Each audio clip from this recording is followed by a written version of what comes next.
sometimes you're just accidentally good. And that's the best kind of good.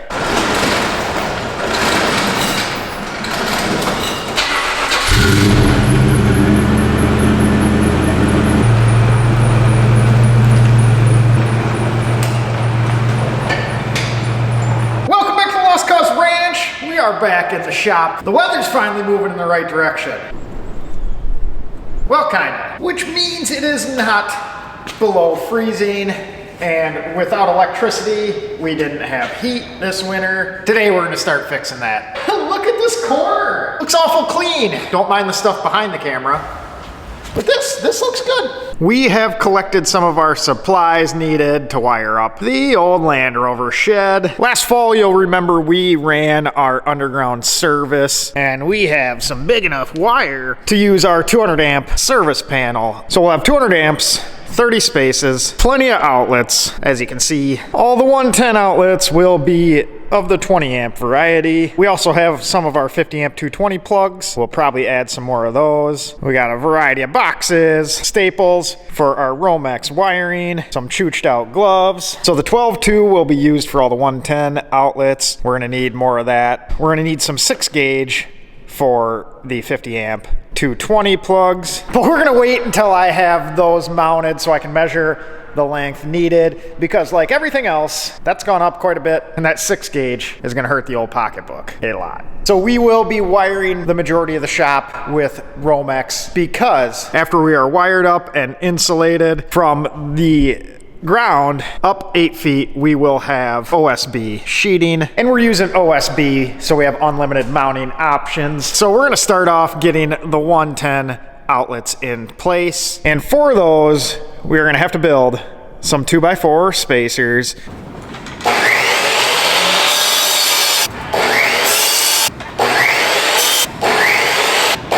You can see my power setup is ideal right now.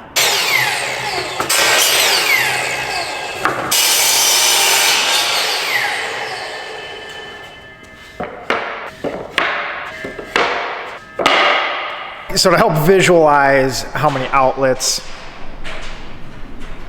you hear that?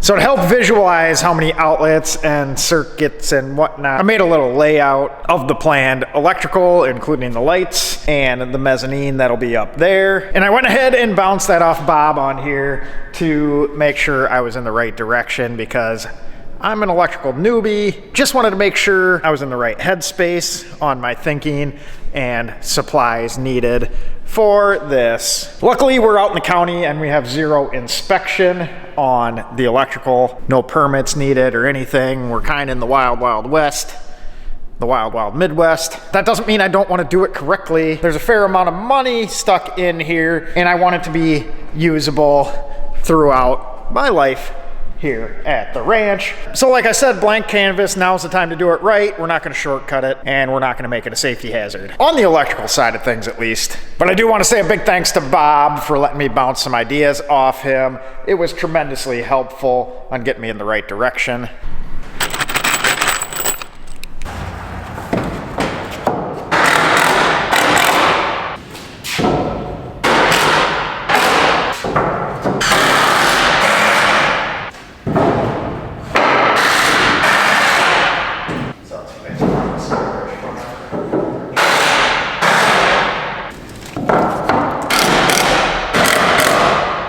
Let me explain these little chunks of 2x4. So we're gonna use spray foam insulation. That means if we're gonna put OSB in there for the walls, need to space it out so the spray foam can be there. And this is where the OSB will sit. So it'll lay in between all the upright posts, because I do want to be able to see the posts, because I think they look neat. So the walls will be in between the posts. And we are gonna use these 2-gang outlets, or is it 4-gang? I don't know. There's gonna be 2-gang outlet boxes. See, I should really be doing this. But no, so we're gonna use these, and I want a full faceplate on them. So therefore, we couldn't butt them up against the posts themselves. Then we'd have to trim the faceplate, and I don't wanna do that. So instead, we have them spaced out like so. We're gonna run 1/2" OSB. So we'll keep these a 1/2" out from the 2x4. And I went around and marked out 48 inches from ground level on each of these, and we are going to center our box on that. That way, wherever we have a workbench, the bench will not cover the outlets. And the reason why I'm going with 2 on each post is these will be on separate circuits. So I'll have a circuit running one and a different circuit running the other. That way, if we're building something and we're using 2 big power consumers, we can plug them in next to each other and not worry about tripping the breaker. It might be a little overkill, but now's the time to do that, and all it really is a few more dollars in wire. And at this point, what's a few more dollars? So I'm gonna use a hammer here. Don't make fun of me.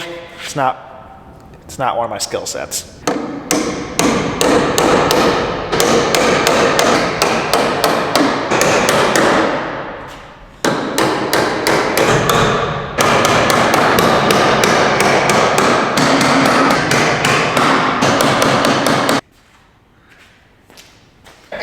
We need to add one for our light switch here at the door. Off, on. Should work. All right, so right here by the walk-in door and the garage door, I think we're gonna add a 220 volt, 50 amp outlet. Left-hand hammering, freaking fantastic at it. So that 220 outlet is going to be there in case we need to weld outside the shop or something like that. We can run our big extension cord, but I'm also adding that for the future. There is a good chance that at some point there will be something EV added to the channel. Charging station, right as you pull in the main garage door. Like I said, do it now, it's way easier. All right, so we have all our ground level 110 outlet boxes in place, even on the messy end of the shop. So now time to work on where our 220 stuff will sit. All right, so back here in the far corner, we're in the opposite end of the shop of where the panel is. This is going to be underneath the mezzanine, and underneath that mezzanine is kind of going to be the fab shop area. So starting off in the corner, we'll have a 50 amp 220 plug. This one will be dedicated to the CNC plasma table. We'll probably do like a small 4x4 or something like that. Then above that, we will have a 30 amp 220, and that guy will be for our big 80 gallon Mighty M compressor. That'll sit underneath the mezzanine here, more than likely underneath whatever stair system we design. So the next 2 on this wall underneath the mezzanine are gonna be another pair of 50 amp 220 outlets, and these will be for the welders. So 1 TIG, 1 MIG. I just want to be able to have both of them plugged in at the same time. Not going to be using both of them at the same time. I'm not that talented. I've never liked having to unplug, replug, because some jobs you're using both processes. So we're going to set this up the way I want it. 2 more. So if you look behind all those lights there, which if you want the story behind those, just comment down below. Maybe we can have story time about the dumb stuff I do outside of Land Rovers. But behind those lights where the yellow P38 is eventually gonna be a 4-post hoist. Right there at that board, I wanna add, you guessed it, 1 more 50 amp 220 outlet. That way we don't have to drag an extension cord from that end over to this end if we're using it on the hoist. All right, before we bust the ladder out and start doing our above the ground outlets, we're gonna get our panel mounted and in place. So obviously it's gonna be centered on our little service entrance there. Got some wood there, time to bolt it up.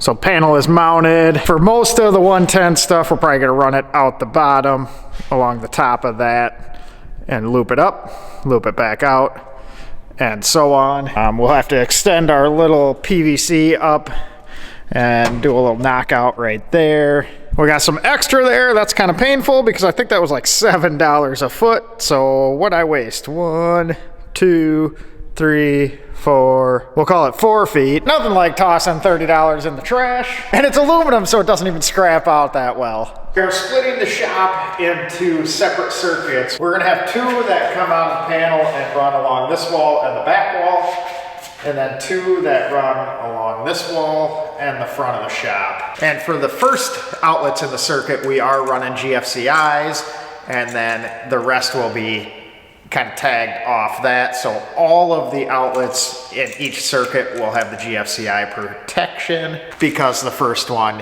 in the circuit is that way. So 2 there, 2 there.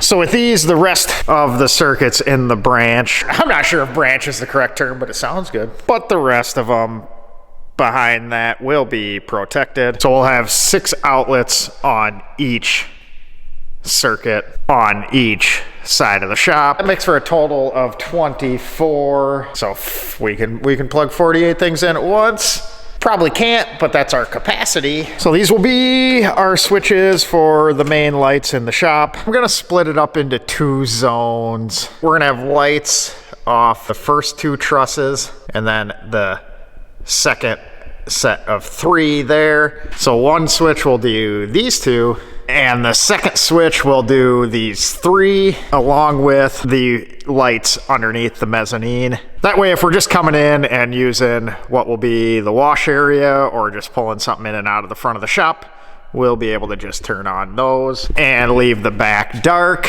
Not that it matters a whole lot because they're gonna be all LED anyways, but why not? All right, up here we're adding another couple 110 outlets. We'll have the box right in this neighborhood, and we'll have 2 dedicated 20 amp 110 circuits. One will go to the door opener, and one will go to the pressure washer. That one flows a little bit, so it needs its own dedicated 20 amp circuit.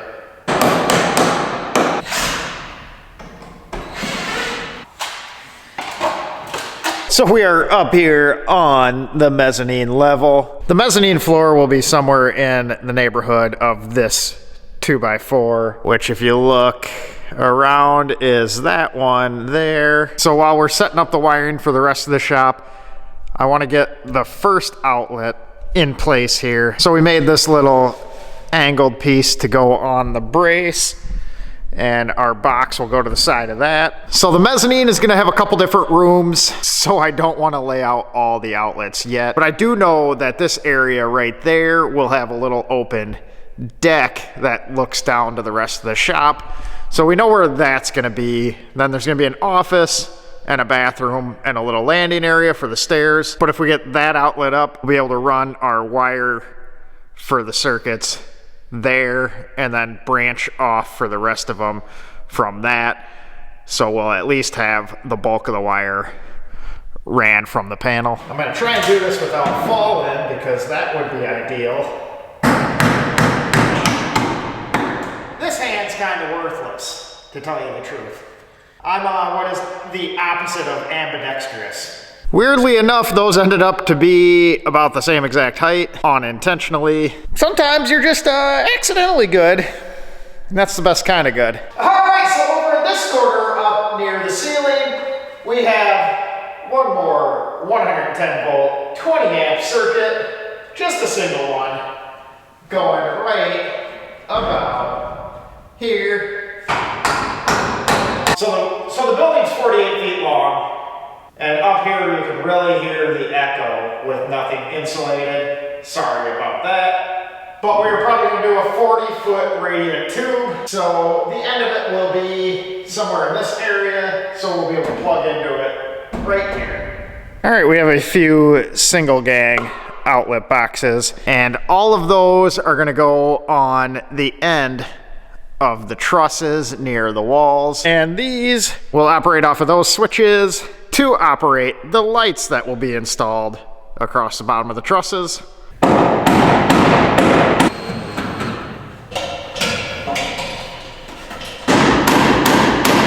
should have brought a belt loop.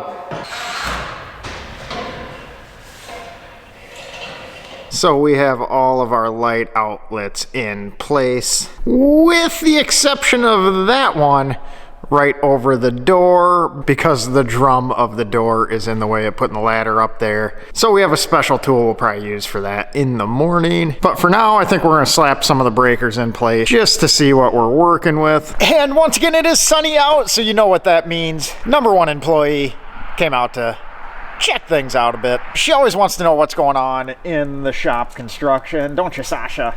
Yep, got a rock there, shouldn't have that there. You ready for spring? I know I am. A little depressing, the weather lately. Who needs a man lift when you have the world's tallest Range Rover?